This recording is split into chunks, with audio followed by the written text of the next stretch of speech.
Pronunciation. यारमुक युद्ध इस्लामी इतिहास के अहम युद्धों में से एक है, जो 636 ईस्वी में सीरिया की यारमुक नदी के किनारे हुआ था।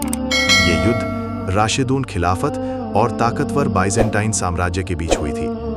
ये एक टर्निंग पॉइंट था, जिसने मुस्लिम सेना को सीरिया और शाम इलाकों पर कब्जा करने में मदद की और बाइजेंटाइन साम्राज्य के कंट्रोल को खत्म कर दिया। यारमुक युद्ध में मुस्लिम सेना की कमान महान सेनापति खालिद इब्न वलीद ने संभाली थी, जिन्हें उनकी असाधारण रणनीति और नेतृत्व के लिए सैफुल्लाह यानी अल्लाह की तलवार कहा जाता था।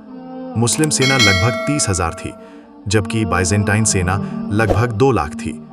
संख्या में इतने बड़े अंतर के बावजूद मुस्लिम सेना ने अपनी रणनीतिक कुशलता के बल पर युद्ध के मैदान पर कब्जा कर लिया।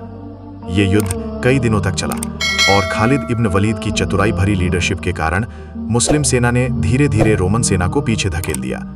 उन्होंने सेना की पोजीशन बदली, अचानक हमले किए और डिफेंसिव रणनीतियों का इस्तेमाल करके रोमन सेना को भ्रमित कर दिया।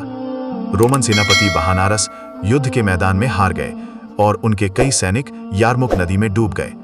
इस जीत के कारण मुस्लिम सेना ने पूरे सीरिया इलाके पर कब्जा कर लिया और बाइजेंटाइन साम्राज्य को पूर्व में एक बड़ी चोट लगी।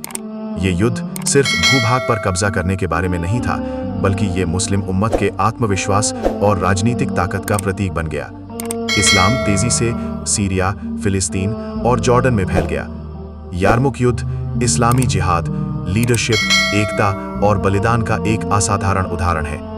ये साबित करता है कि संगठित और आदर्श वाली सेना संख्या में कम होने के बावजूद भी रणनीति और ईमान की शक्ति से बड़े-बड़े साम्राज्यों को हरा सकती है।